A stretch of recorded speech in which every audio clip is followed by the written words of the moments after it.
Yeah, it's been a busy week again. Loads of people wanting people added to the roll of honour, so I've been quite busy. Uh, but tonight I put my summary on. If you'd read it, I put it on the Feeble Family Facebook. So I won't go over that again. But I had this sent to me, about 15 years ago, maybe. Can you see it? Yeah. Right, Changi. I thought I'd start with this because we don't hardly touch on the internees. And he is an internee. He was a rubber planter. So it's quite, we've got someone else. Sophie. Oh, Sophie. All right, Sophie. Recording is on, Sophie. Okay. Hi. Right. I'll just go through this quickly. I said, Sophie, this is internees. Jean has joined us today, Jean Bergen. So I think it's your first time, isn't it, Jean? On it is. The computer hopefully keeps working. Yeah. Right. So that was Dario George Huntsman. He was born 1893, and he was a rubber planter. He was in the First World War.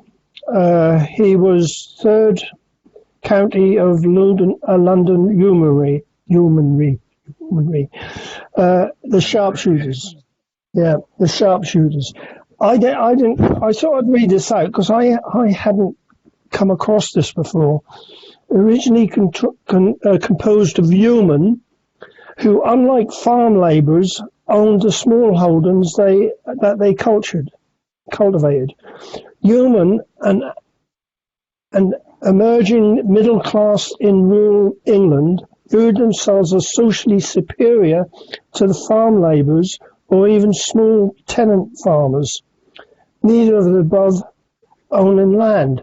I didn't know the yeomanry of that. Did you, Tim? Yes, I did, because I'm quite looking at the First World War, one of the Queen's Own Oxfordshire Hussars, and they're actually Oxfordshire yeomanry, so I knew. Yeah. So they held themselves above the normal army. I think so. I think in those days as well, they owned their own horses as well. I mean, that's what put them into the yeomanry.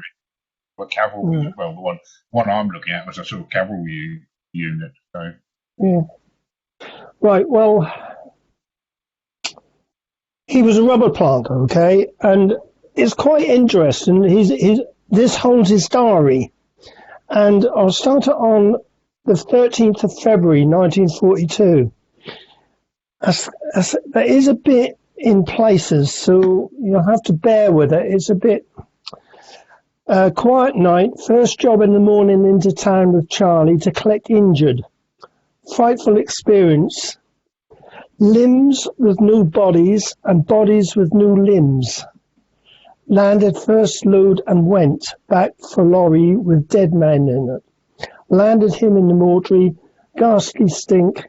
Not been cleared for several days. Shaken. That must have been a horrible experience. I just thought I'd read that bit because it gives you some idea what Singapore was like just before they surrendered. 14th, fairly quiet night, heavy shelling in the town. Went to Tan Tock Seng Hospital to collect more nurses. Field gun not more than a quarter of a mile away, lobbing shells over and bursting into the town. Just behind town, a shambles. Buildings on fire, houses burning, and water mains burst. Telegraph and power lines lying all over the road. Obviously, they'd ceased to function. No lights in dormitory, and so no wireless news. Right, the 15th, quiet night, still no power or light. My job this morning to collect dead from the mortuary and take them to mass burial in place in hospital grounds. So they buried the civilians in hospital grounds. Some of the bodies laying there for 4 days, stench behind description, carted over 100 corpses. Finished about 1:30, shelling and bombing all the morning. Mass bombing of the town, Raffles Place and Collier Quay, a shambles. There's a sniper seems to be in trees near the hospital grounds. It's quite, honestly, the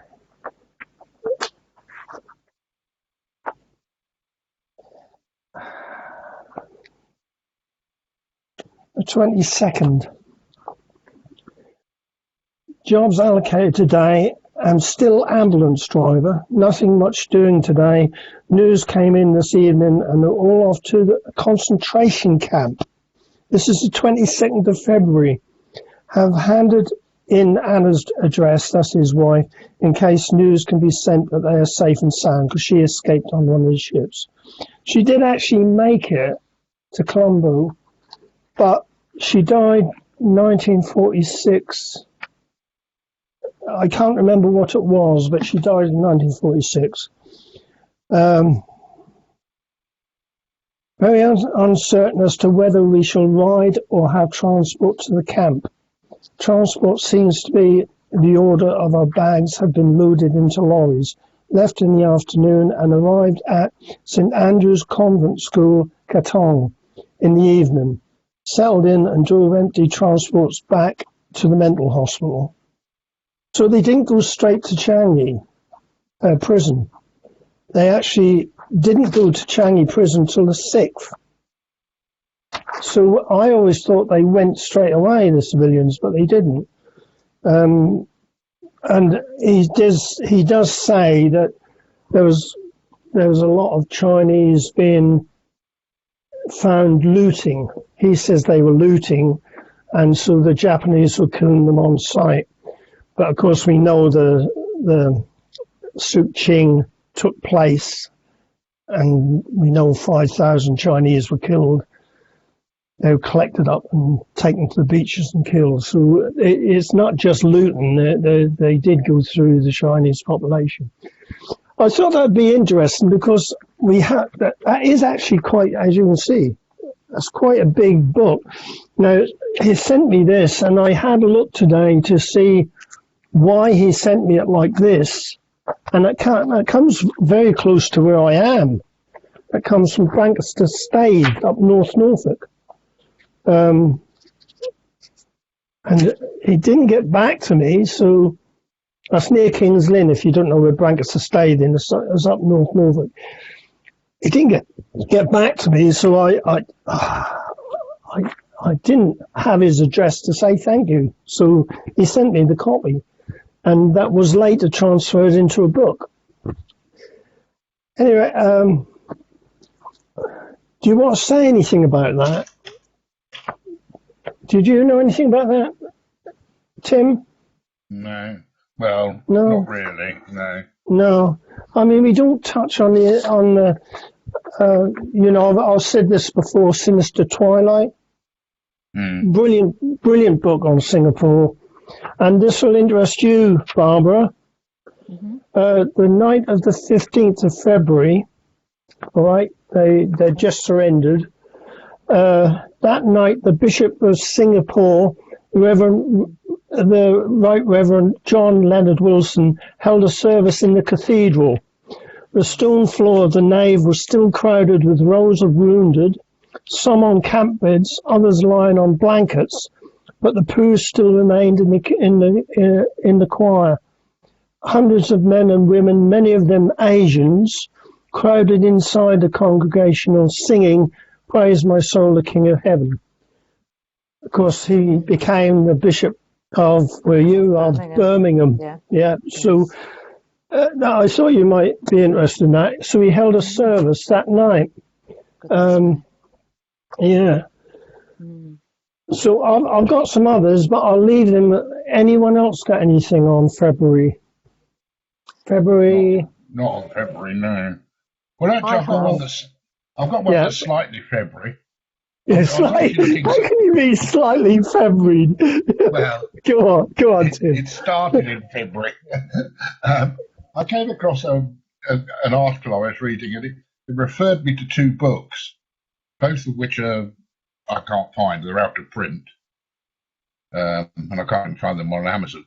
I wondered if anyone's ever heard of them. One's called The Soul and the Sea, and the other's called Ordeal by Endurance. And they're both by Donald Eyre, E-Y-R-E. They're not in the book list.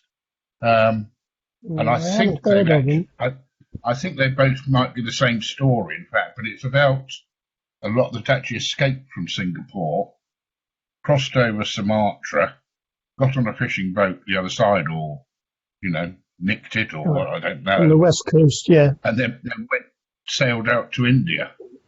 Yeah. They either made a navigational mistake or something went wrong, and they actually ended up in Burma and were captured in Burma. Oh dear, I can't find the book anywhere. I don't know if you ever heard of either of them. No, I haven't heard of that one. No, it actually in Sinister Twilight that did say 44 official boats left Singapore, 44 and 40 were sunk. So only 4 got through. I don't know how they actually got to Sumatra. They said they got to Sumatra, crossed over by land, and then sailed from Penang, I suppose. Not Penang. Penang.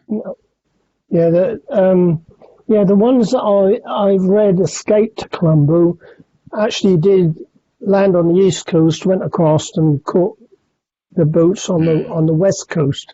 So that would be about right. But it does say in there that the Japanese sunk the biggish boats, but left the small boats, because the ones that I've read that made it were in rowing boats, and they got through, where the big boats were sunk. So I still can't find one. He wrote to me about 10 years ago, or not him, but somebody wrote to me 10 years ago and saying they escaped in a boat, and there was only 3 of them, and they landed on the south coast of Sumatra and went in from two. One died just before they landed, and the other one was very ill. So the one who survived walked in, that was on the south coast, so he walked north, found a village, and they actually handed him over to the Japanese. So he was a prisoner. But there's 3 of them survived to the south coast of Sumatra from Singapore in a rowing boat, 3 of them. It's fantastic. That's a lot of miles, isn't it? I think that's about 250, isn't it, Tim? Roughly I'm not about too sure how 250. far it is.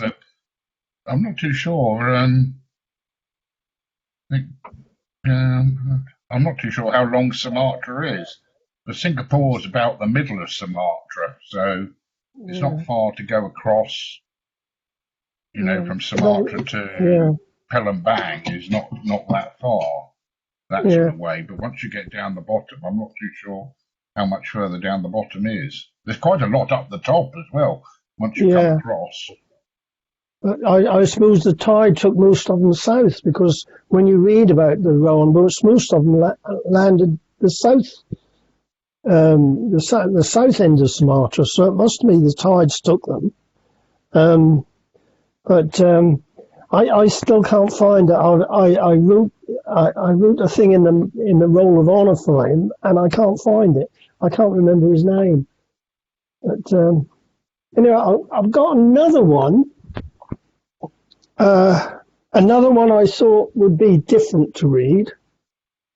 Okay, I don't know if you've seen that one at all. Again, someone sent me this, and this was quite a while ago.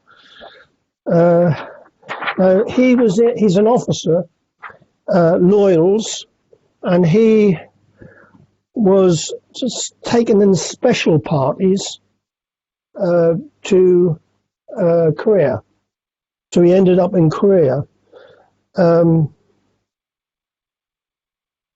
that has got lists of who went, but I wouldn't read them. But this bit, I like this bit because that reminded me of whom. This is February the 8th. Another very cold morning, lowest temperature 2 degrees Fahrenheit, 30 degrees of frost. So they went from Singapore, which is hot, to Korea in 2 degrees, and they didn't have the gear, did they? So, I mean, no. All the snow is frozen, the roads are very slippery, icicles hang from every roof. We keep a good fire going, and I stay indoors as much as possible. It is a sort of rank underground coldness which penetrates everything. And they had a lecture, but I'll leave that. This next bit is a bit. The temperature has risen slightly to 9 degrees. This is the 9th. It is exactly 1 year ago today that I went into the line from Gilman with A Company carrier pin. Oh, platoon. That ain't pin, that's an L. Platoon. And the through armoured cars strung out along a 1.5 mile from Buena Vista bolting to the sea. I take it that's how I pronounce it anyway. Waiting for the battalions to come across from Blankenmatty. So I sent that to Avril. Hope you're getting this, Avril, if you're listening to this. So he was out on, the Loyals were on Blankenmatty with your dad. That's Avril. The Japanese started their attack on the land at midnight. Little did we know we should only last 6 days. A lot of snow has fallen today, and it gets colder as evening draws on. Now, this is the bit. Food has got very bad again. Our breakfast and lunch are much the same now. Breakfast being rice and turnip stew. Lunch being very weak stew with 3 or 4 sliced potatoes in it and brown roll of bread. Dinner is definitely going off. We get rice every night and a small piece of fish 2 or 3 times a week. The other nights being what they call bubble and squeak. Oh, I love bubble and squeak. That's why I put this in, because I love bubble and squeak.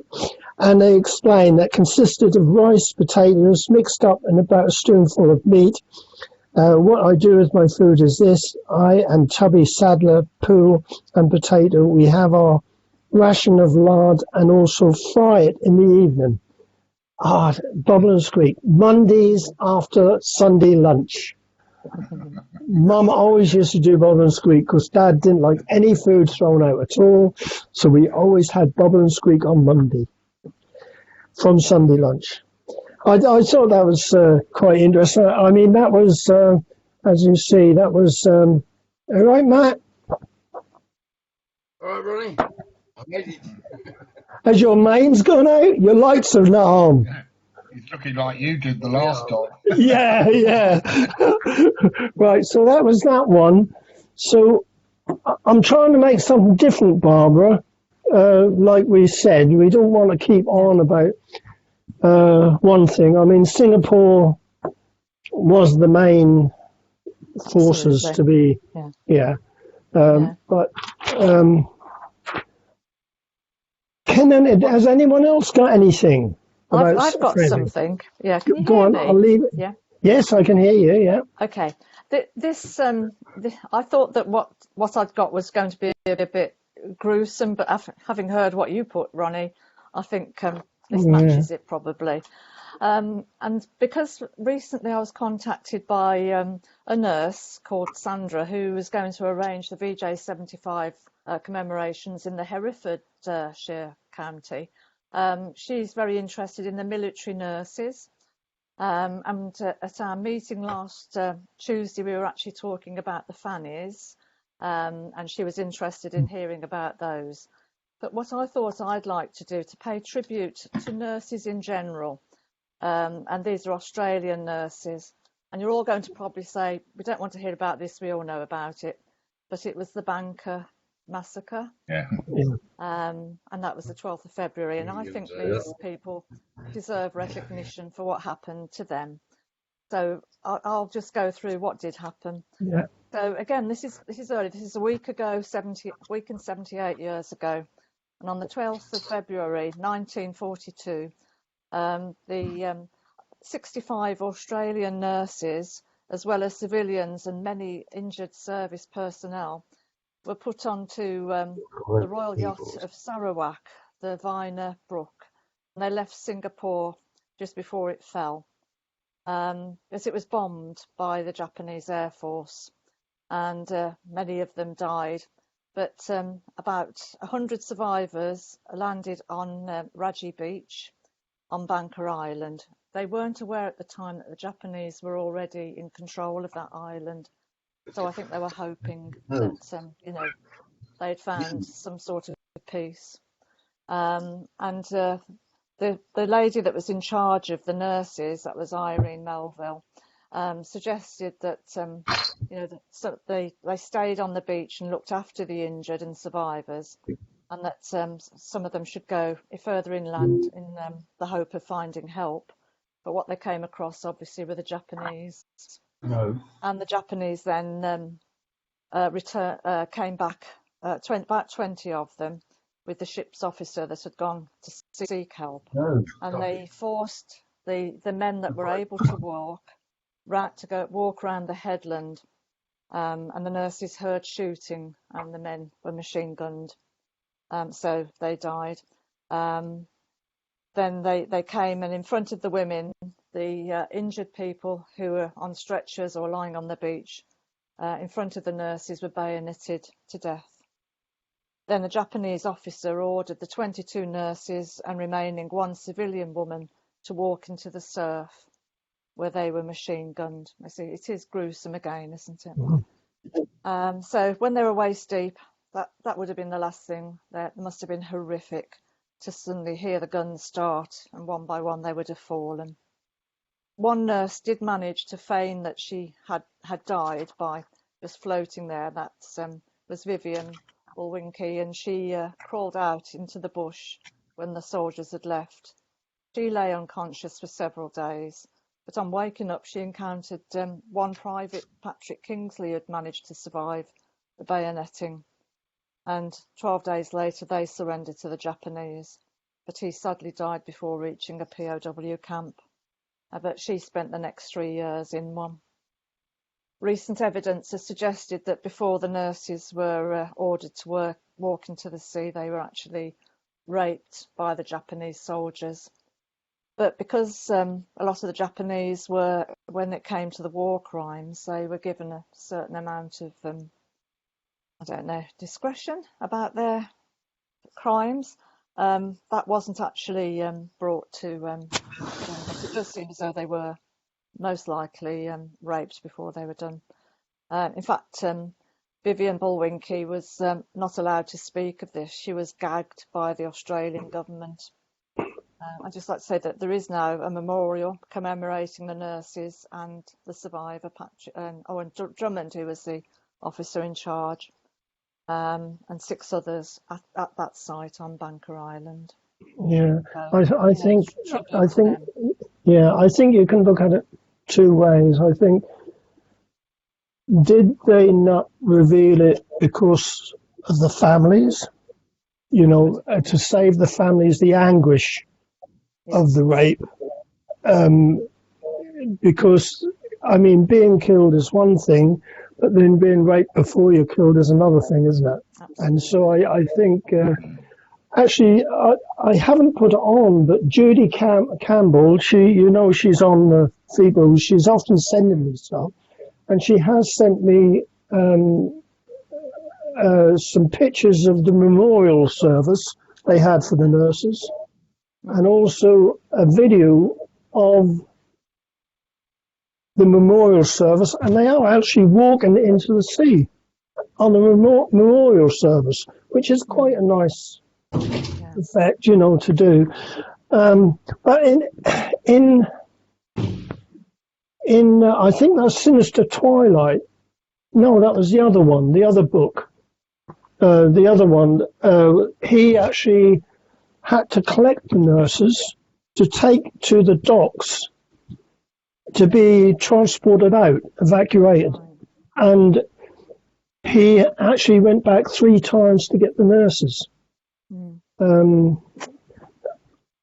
Oh dear, that's not a very nice thing, is it?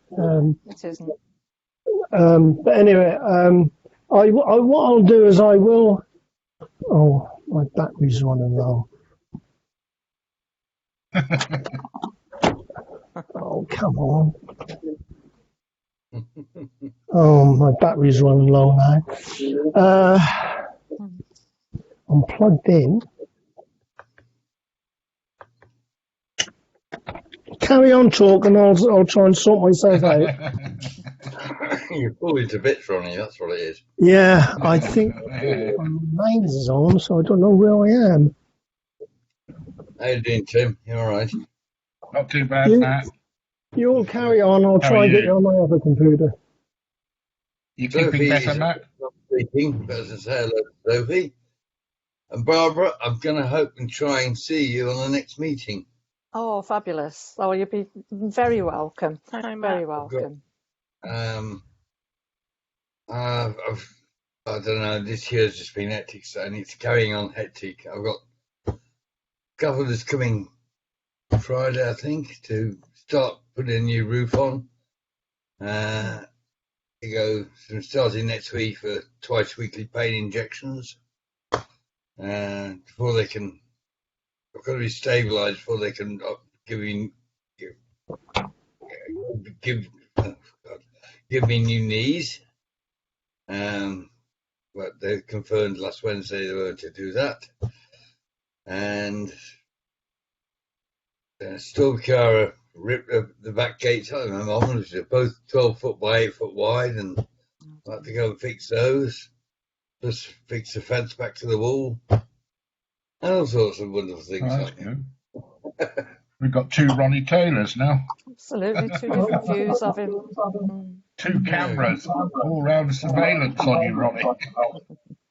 Right, can you see me? Because I can't get anything on this one. Well, we can see you. 2 different. Yeah. You're in close up, Ronnie. Yeah. Well, I can't do anything about that because I can't see myself. Anyway, I'm on my other computer because my laptop's packed up for some reason. Right. Yeah. Yeah. So we get back to the nurses. Yeah. That wasn't the only one, was it? I mean, that wasn't the only atrocity that happened. I mean, there's quite a few atrocities. Is there something covering your microphone, Ronnie? Because you sound a bit like you're talking from a bucket. Yeah, I can't do anything about it because right. I'm on my other computer and I haven't got. Let me see. Can you say something, Tim? Yeah, I can see you. You're a bit fuzzy, but that's just his age, Tim. Is the sound better now? Is the sound better? That's better than it was. Yeah, it's not as good as your laptop, though. Hang on, he's left the call. I'll have to come on that. You'll have to put up with the sound because you can hear me, okay? Yes, we can hear you now. Yeah. Yeah. Right.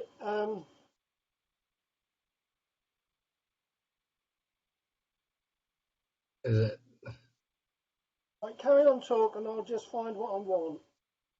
Right, you. Can I say thank you to Tim for the information you sent me, Tim, on the sound location. That was brilliant, and it also amazed me to know that they did heat recognition.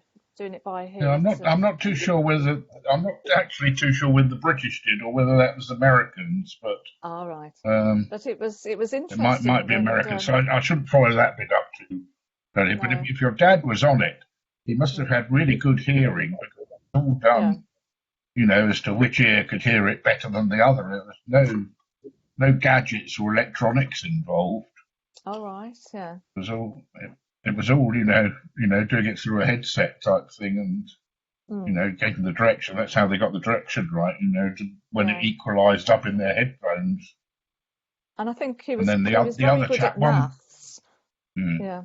And so I think he was probably used to set the elevation and calculate that sort of thing. I think that's perhaps why he got put onto that sort of thing, because he was quite a mathematical chap, which I'm not. So that was interesting. And then, funnily enough, I took my cousin out for lunch, and we were talking about various things related to this year, VJ 75. But she was saying that her dad, that's my dad's brother, younger brother by about 15 months, used to say to her, "Oh, listen, there's an airplane coming, and we'd need to do this, that, and the other."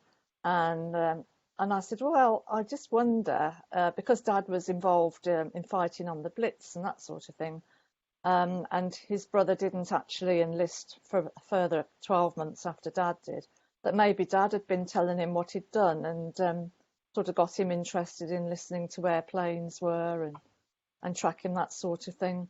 So it'd be nice to think that my dad perhaps used to come home if ever they got a break from fighting the Blitz, and sort of told his brother and encouraged him eventually to enlist himself. But he was in the RAOC and then the RASC, my uncle.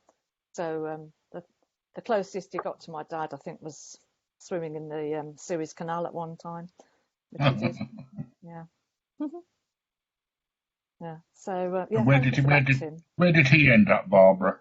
Well, he was in North Africa, so he was there. And then the one time he was telling me that they were then taken across to Italy and Sicily and places like that. Oh, right.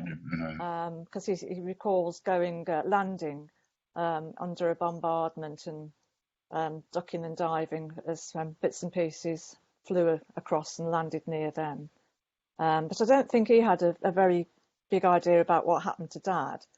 And it wasn't until in later years of my uncle, who only died last year, aged 97, that he started to go to the NMA to celebrate July the 10th every year, which was the anniversary of him enlisting.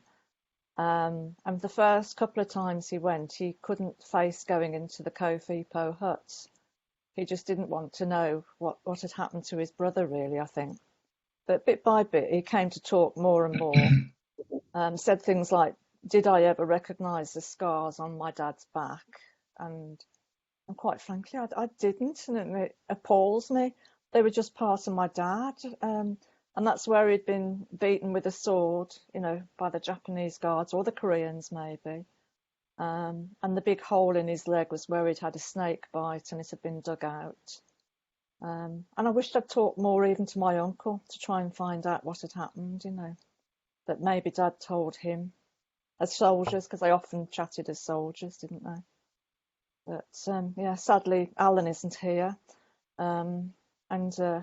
Carol's going to come with me to the VJ 75 celebrations for COFEPO and the British Legion, because they're having 3 days of celebrations, aren't they?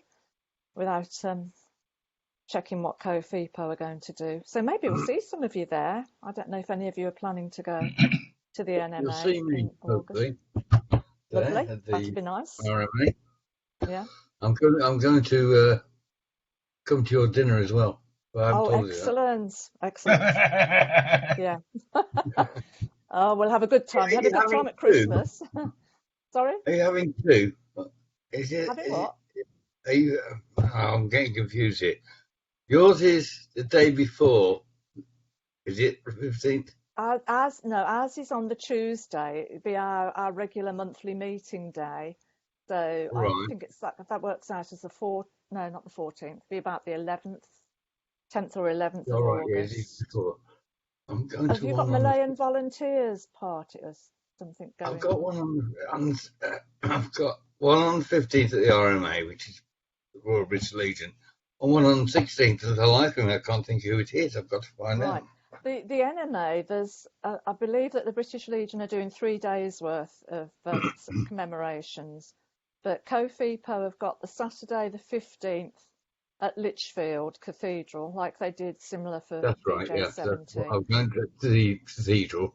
Yeah, and then on the evening they've got a dinner, which I'm not going to. Then on the Sunday they've got their annual AGM, obviously AGM, and then in the afternoon they've got a lunch after the service at the COFIPO hut, which I shall go to as well. It must be that I'm going to. I can't remember. There's that much been going on at the moment. I haven't even kept my diary up to date. I'm just, and I've only come back today, so I'm sort of like still trying to sort things out. And then I say we shall probably go in September or sometime soon after that for the surrender, the celebration of the surrender, which our group tend to perhaps go with more than the actual FIPO day. In fact, that sparked off quite a bit of talking lately. At our meeting last Tuesday, it came about that we were discussing the 12th of September. I don't know if we discussed it on here as well, as being the surrender of Singapore, which had never really sunk in with me, that Singapore didn't surrender until the 12th. And Keith Andrews was telling me that was really the biggest mistake that the British could have made, because they were granted that stay of surrender, but it gave them the opportunity to destroy a heck of a lot of the records that could possibly have led towards them being, more war crimes prosecuted, as evidence, taken as evidence. So I found that really interesting, because it hadn't dawned on me that Singapore was still in Japanese hands until the 12th of September. I don't know about the rest of you. Did you realise, or am I just sick?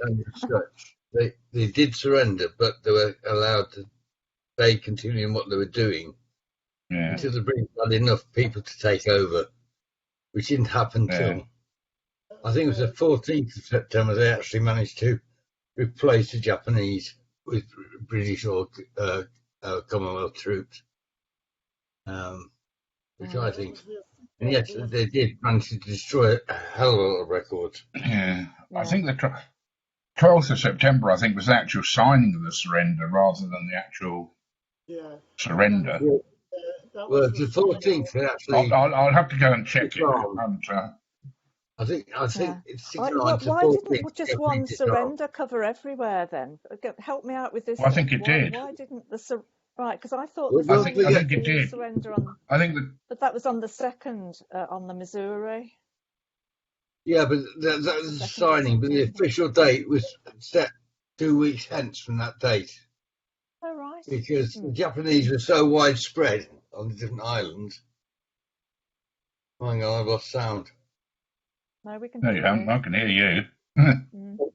I couldn't hear Barbara. It's because the Japanese were so widespread in the island and a big area was covered. They had to.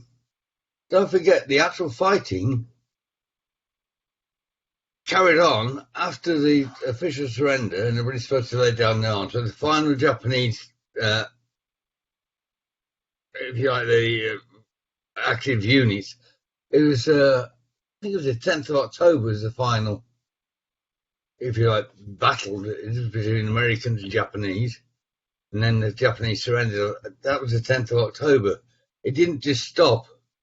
I mean, in certain places it carried on. In fact, in certain places it carried on for many years. But the main surrender encompassed about a month from when it was signed to when it actually happened. Because a lot of the Japanese had no communications with their superiors, and many cases they didn't believe it. But no, we wouldn't surrender, and they carried on fighting.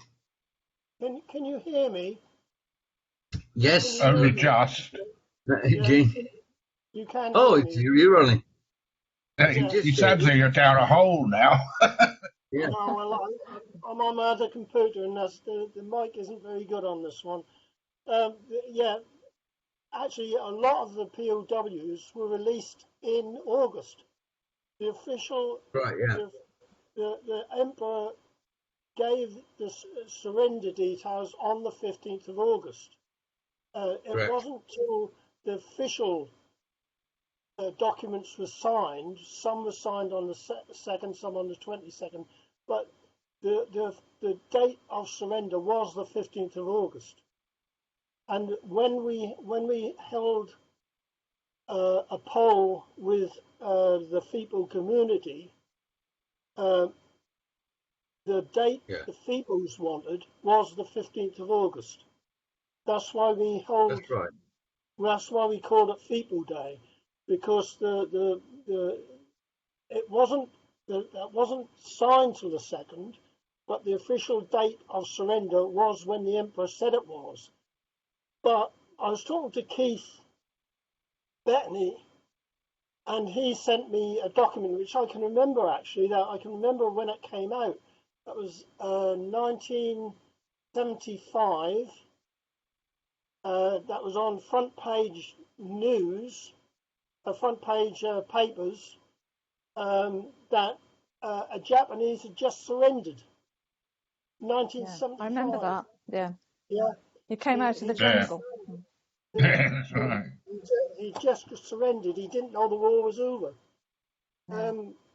Right. Can you hear me? Is it okay if I read something, or because I can't see anything at the moment? You're actually quite difficult to hear, but you can hear you just. Right. I'll try and get near the mic. This is from. Can you see me? Can you see the book? Right. Yeah. It's called A Doctor's War. Rowley Richards. Oh, that's yes. Yeah, he's an Australian, and this bit amazed me. That was 1943 February, because it was staying on February, and he writes, as my Japanese language skills improved, because he's a doctor, of course, and he's a captain in charge of the hospital at the camp. Now, the Australians, as you know, most of them started the Burma end of the railway. So they went to Burma, so they started that end. And he was in a hospital in one of the camps. And he writes, as my Japanese language skills improved, so too did my results in bargaining with the guards. The Japanese frequently initiated blitz sick parades, during which one of the guards, medically unqualified, was ordered to scrutinize our sick men. Such inspections quickly turned into human auctions, when at times prudence bidding could start the difference between life and death. With the men ordered on parade, accompanied by a guard, I moved down the line. Haggling commenced my initial offer. This man, malaria, no duty, 5 days. Invariably, the guard by my side would disagree. No, 1 day. I would shake my head. No, very sick, 4 days, holding up 4 fingers. If I was lucky, the guard would come back with another counter offer, 2 days. Then quickly I would offer 3 days, with 3 fingers held in the air. Bang, sold. The first deal of the day. He treated it as an auction. When he got the men on parade, the auction was to try and get the guards to come down on how many days they had in the sick bay. Fantastic, really. Did you hear that, everyone? Yes. Thank you. Yeah. That's really, I'm finding it difficult this end because I can't see anything. I'm having trouble hearing as well. So I'll leave it to you, Barbara. Can you carry on and get the meat and keep going, please? I don't mind, yes. Yes, I'll leave it to you because I'm Okay. having difficulty. Okay. Oh, by the way, before you go, Ronnie. Yeah. Ronnie, can you hear me? How is Gillian? Yeah, Gillian is a lot better. she's slowly improving. Because her leg was in such, or her hip was in such, well, both her hips, but one of them was really bad, the one they've just done. Because that was in real bad condition, she couldn't do the exercises.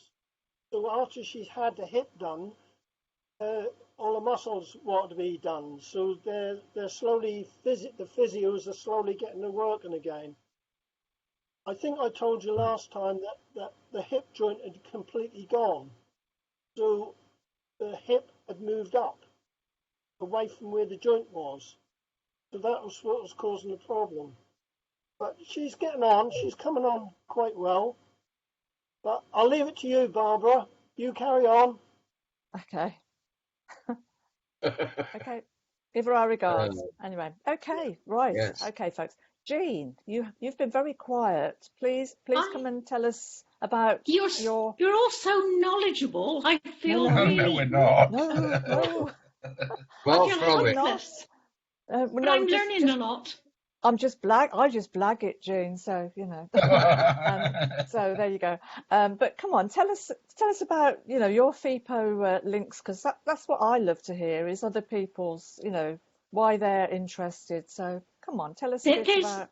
Not a lot of information because my father was in the regulars. He was in the Middlesex Regiment, and there's very little information about what happened there. And it's quite sad. I can't find out a lot. I know he was in Hong Kong. I know he was in hospital at the surrender. I know that the one thing he never, ever got over was hearing when the Japanese raped the nurses in the hospital on the Christmas Day on the surrender. He never, ever got over that. That was the worst thing. And he was on the third shipment that went to Japan. But he never spoke about it very much. Was your father in the hospital on the second floor? I don't know what floor he was. He'd obviously been injured in the fighting. He was in the hospital. I have made a note of the name of the hospital. It's the ones where the Japanese went. I remember him telling me, which I couldn't get over. He hid under the bed. That's how he survived. Most of the men were killed, but he survived because he'd hidden, and then he had to witness what they did to the nurses. The sad thing was, because he was in hospital before the invasion, before Christmas Day, he was due to be shipped out because he was ill, and his friend who had a family, because my father didn't have a family, said, "You go because you've got a family," and that's how he ended up as a prisoner of war, because he didn't go when he was supposed to have been shipped out. But that was my father. He always thought of other people before. But there isn't a lot of information on the Middlesex Regiment at all. I think the reason I ask is your name is familiar. And my father's name was Robinson. Oh, was it? Yeah, Leonard Robinson. Have I spoken to you online? No. But the story. Have you ever spoken to Tony Banham, Jean? No, I haven't. But he did find a few things out about my. Oh, yeah. He's the expert on Hong Kong. There was one person I read recently, and he'd been wounded in the fighting, was in the Alexandra Hospital, and the Japanese came in, burst in. He hid under the bed because they were bayoneting people going up the ward. That's correct, yes. Bayoneting people. He hid under the bed, and they were missed. And a bit further on, there's a bloke who they thought was already dead. They left him, and they carried on forward towards. Then they raped the nurses. Yeah. And they managed to get out, and they went to the storeroom. There was about 30 of them in the storeroom. And they thought they might hide there, but the Japanese found them. And was suddenly very nice to them, gave them cigarettes and said, "Don't worry, you'll be all right." And then basically 20 minutes later, an officer came in, and most of them were shot, and 3 survived that. But the reason why I'm asking is the person who was hid under the bed, it actually said he'd given up his place on the ship leaving that had left, taking wounded soldiers and the evacuees to another person of the regiment. That's why he said. Yeah. And I know I've got it somewhere because it was interesting. And I said I was going to say that because I do that. I take information and save it and sort through it later on. Yeah. And I know it's not in this pile of paper. There's also quite a bit about it. Have you seen the film with the 2 Canadians? No. One of the Canadians was in the hospital. That's on YouTube. Yes, he seemed to have been with a lot of Canadians in all of his prisoner of war things. Well, there's a very good film which lasts about an hour, which is done by 2 Canadians who actually returned to Hong Kong. Right. And it's on YouTube. Ronnie might know what the thing is. I haven't actually got the link here at the moment, but I can look it up and. Jean. Yes. Jean, that was Leonard Robinson, wasn't it? Yeah, that's right. That's my dad. Yeah. Yeah, that's your dad. Can you see his page on there now? Yes, I can. Yeah. Yeah, this is. I did put this on for you quite a while ago, didn't I? Yes, I printed it off as well. Yeah. Actually, what you can do with that, Jean, is I found this out a few months ago. If you go in to print it, when it comes up print, alter it to save the print to PDF, and then the whole file will print to a PDF. So it doesn't print off as hard print, it prints to a PDF file. So you've got it on a PDF, the whole pages. Okay. Did you understand that? I do understand that. I probably could have done it when I'm working. I've got an Apple Mac at home now. I'm retired, and there's a lot of things I can't do that I used to be able to do with it. Yeah, because I think he was in Alexandra Hospital. I think we had that on there, didn't we? I can't.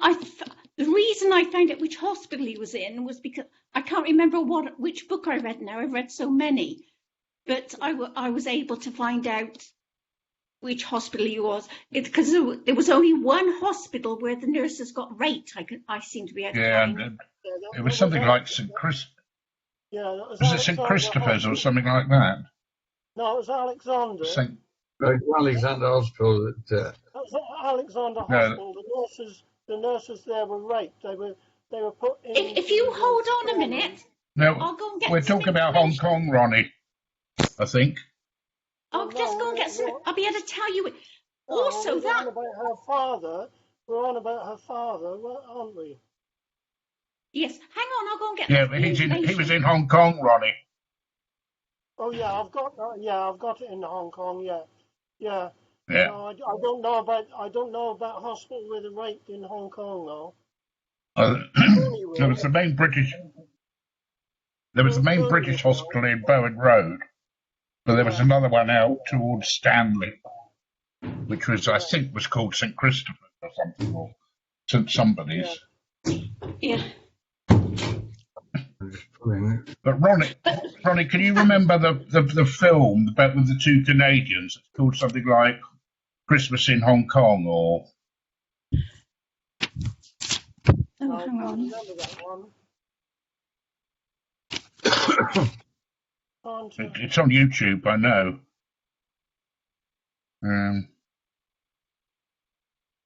St. Stephen's College, the hospital was. Yeah. That's right, it, and that's covered in this film, Jean, as well. Okay.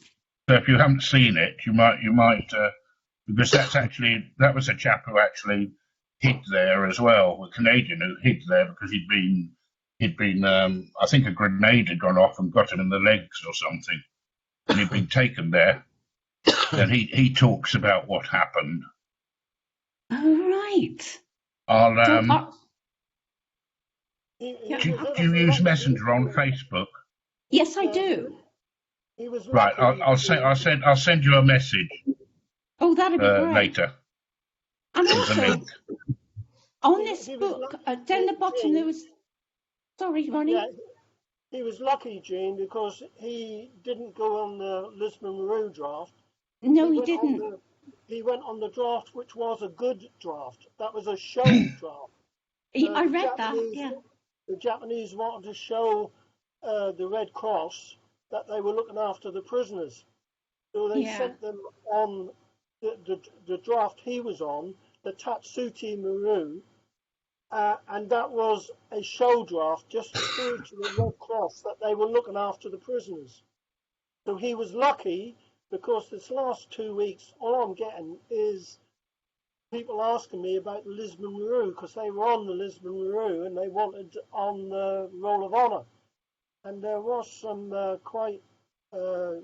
had about 6 this last week to add to the Roll of Honour. Yeah, so he went to Osaka 4D and Osaka 6D.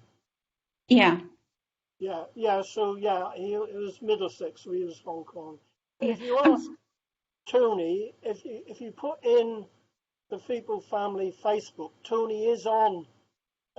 He is one of the members. If you just put in there Tony Banham, as tag him in as Tony Banham and ask him about the hospital, he'll give you the information. He's the one to ask, because he's brilliant on Hong Kong. He's written 3 books now. Okay. Not the Slightest Chance, which is Defence of Hong Kong.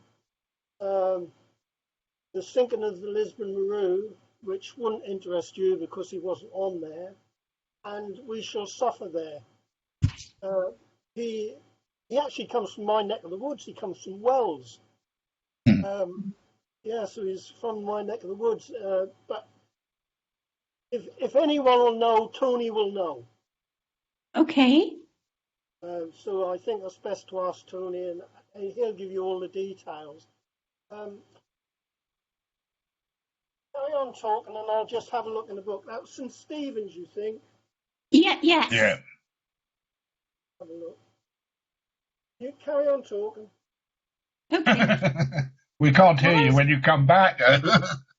I did send you some information that I found in my father's papers, and it was a cutting out of a paper of HMS Implacable, and he was on that because it was the only ship.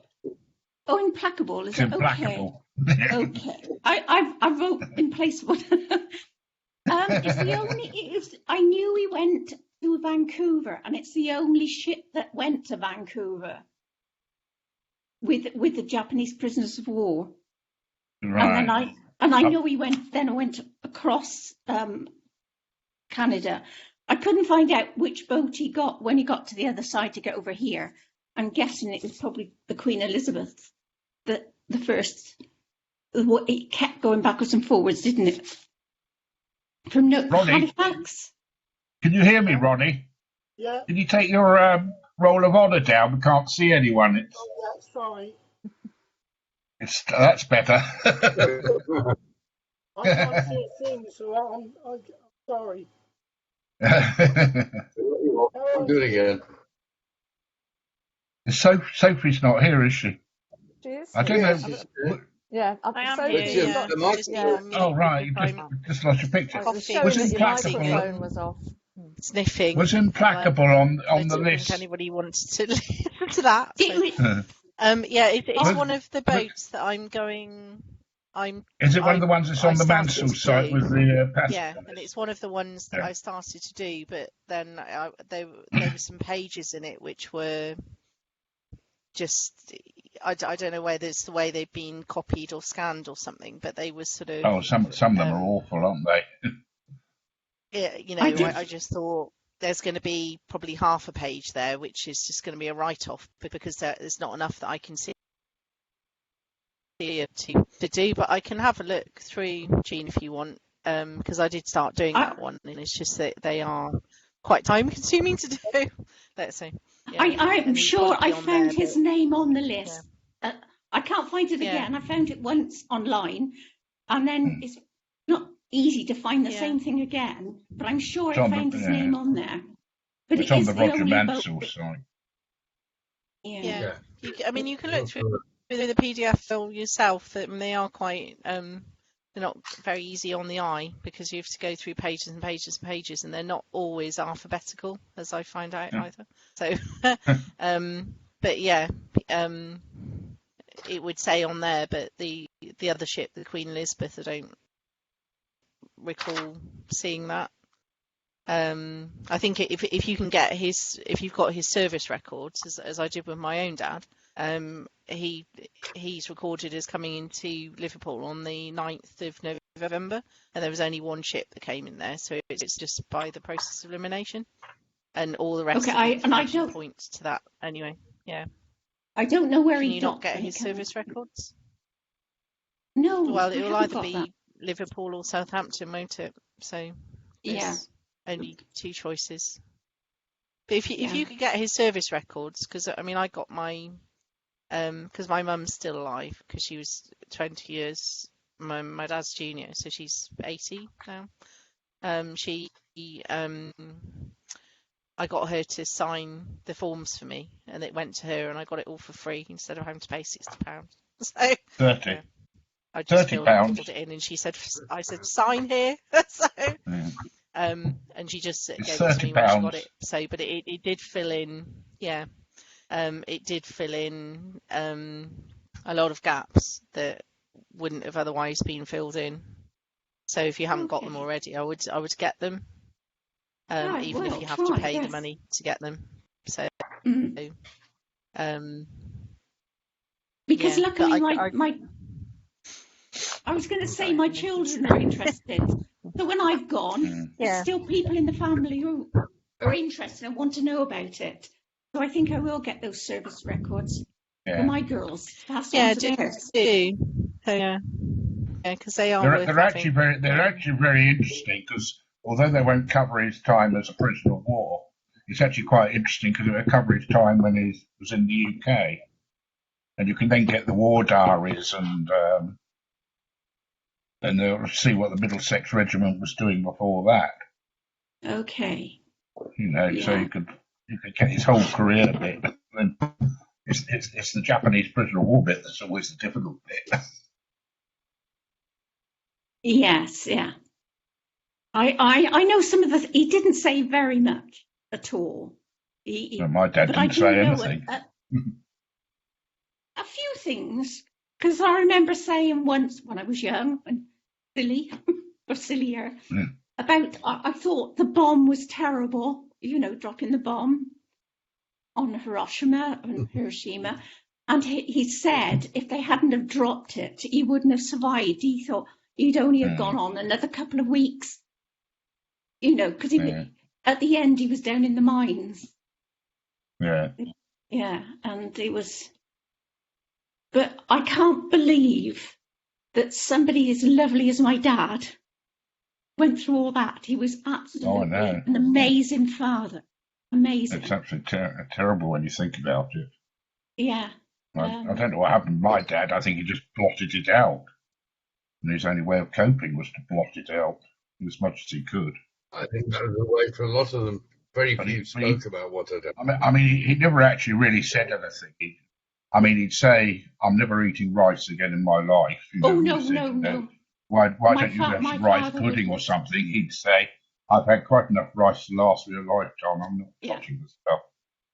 Yeah, and when my father was ill in hospital, I went and there was a nurse trying to give him rice pudding, and he was spitting it out, and I was going, "Don't do that with a Japanese prisoner of war." No, we never ever had rice of any form. We had rice, but he wouldn't. I mean, we had rice pudding. My brother no, it and my wasn't mum. served up at home. Oh no, we were allowed to eat it. He just wouldn't. No, it wasn't. He just I don't wouldn't even have think it. I didn't know what rice without. was until I was quite old. Well, that's really interesting. No, don't sit on the keyboard either. Can I just ask, Sophie, we were in touch the other week where you were after some more contacts with Mega Parks. Did she manage to help you at all? My second email reached her, but she seemed more interested in getting some information from me, which of course I don't really have, and I was hoping she'd give me information. So and I haven't. I've just been so flat out with work and everybody wanting a piece of me lately, and not been. It seemed to have come down another cold, and one of our fences blew down spectacularly. So Matt, we were joining you in the broken fence issue, and our neighbours getting funny about it. So so the last few weeks have been a bit, I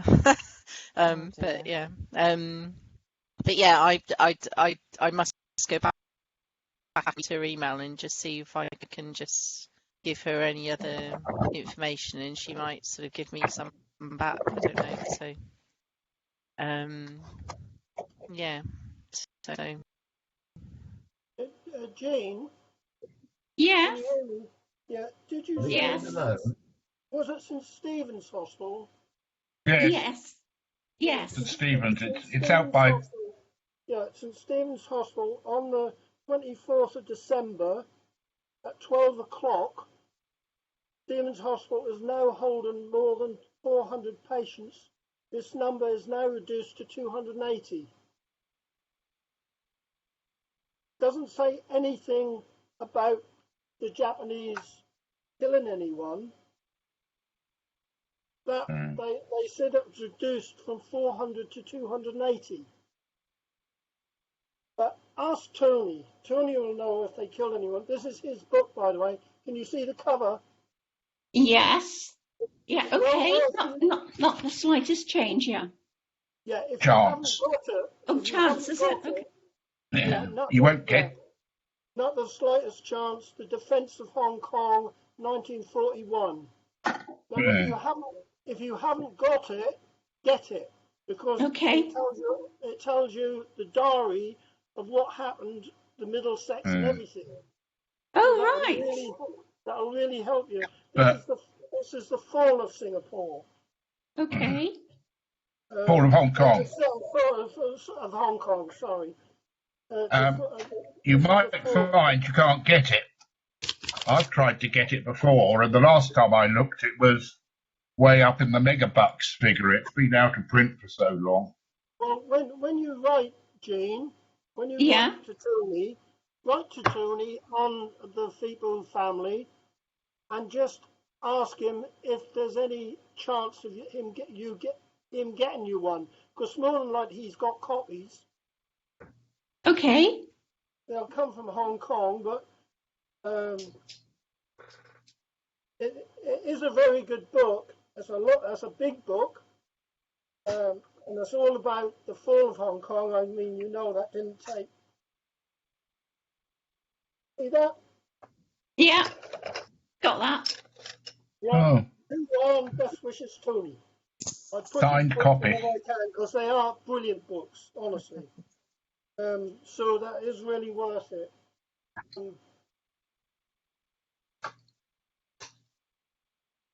You don't want the story of the sinking of the Lisbon Rue, but I think you've got the other one, haven't you? We Suffer There. I've just had to tidy up, and I put a lot of the books upstairs, and I can't remember which ones I put up. Yeah. Have you got a Tony Bannon book at all? Yes, I think so. Yeah. Well, if there's two that would come in for you, and that was the one I just showed you, and which I'll try and get. Yeah. And the other one is We Suffer There.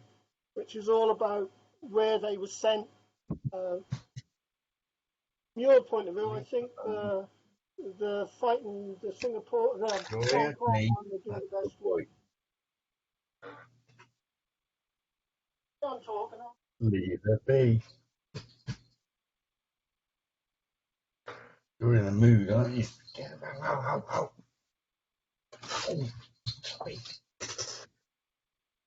Matt, have you been attacked by those cats again? Yeah. they're taking it out on me for going away and leaving them for a couple of days. Oh dear. Well, half a year. Is it that beautiful white one that you've got? Yep. Yep. I'll record you beautiful. Beautiful. Right. Has everyone had a chat? Yeah. Yes. I hope he's gone. It's 11 minutes past 8. Should we end this meeting here? Yes, Yeah, we have to decide on the next meetings. Next meetings, Ronnie. Just let me have a look at the calendar. Let's make it the 8th, because the first is the first Sunday of next month. So can we make it the 8th? Yeah. Because the first we're going to our caravan on the first up North Norfolk. So I won't be available. It's still there. Just get my. 10 o'clock as usual, 11 o'clock or 9 o'clock? Well, that's 10 o'clock on Sunday, isn't it? 10 o'clock in the morning. 10 o'clock in the morning. Yeah. Yes, remember that, Ronnie. If we say 8 o'clock, then we can say the 22nd. Or no, are we going to do a midweek one again? Or are we going back to Saturday? I quite like the midweek ones. Yeah, right. Let's say midweek. Well, whilst it's still miserable.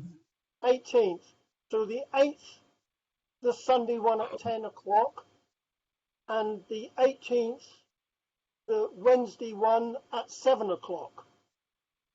I'll try, but I'm not sure I'm going to be here, but I shall try. 1900. Well, I'll be up North Norfolk, and if I can't get my laptop to work, I'm going to be stuck, so I'll have to use Gillian's. But I think that's when our mains went off last week. Since then, that's been playing up. I think they might have damaged my battery. Take your battery out, put it in the freezer in a plastic bag, sealed, for 24 hours. Yeah. And it will discharge, and then you'll be able to charge it again properly. Probably got a spike. What did you make? In the freezer or the fridge? No. Put it into a sealed plastic bag and put it in the freezer for 24 hours and totally the freezer. Put it down. It will discharge itself, and then you can recharge it. And it's just, if you had a mains failure, you could have a spike in the battery, which means it's not quite giving a proper regulated current out. But if you discharge it and freeze it, then bring it out and charge it up if you take a full charge and solve your problems that way. Interesting. Live and learn, even at my age. Matt. Yeah. Would you believe I had a computer shop? Yeah. I was going to suggest that, Ronnie, but then I thought. I had 44 engineers, all with laptops, and all different things happened. And we've tried different things, and I've forgotten who it was. Cottoned on with, I hadn't got my laptop. Oh, the batteries failed. I've had to buy another battery. He was like, you're always buying batteries for your laptop. And Nagomi, who's one of the African engineers at the meeting, said, put it in a plastic bag and freeze it for 24 hours or 48 hours. It'll reboot and it'll be fine. We all went, nah. Anyway, he did it, and it worked. And so quite a few others did it as well. Another way of doing I can't explain why, but it did actually work. Now, another way of doing it is what we used to do is put a 100k resistor across the battery to drain it, and then recharge it. But anyway, I'll just turn the stop record off.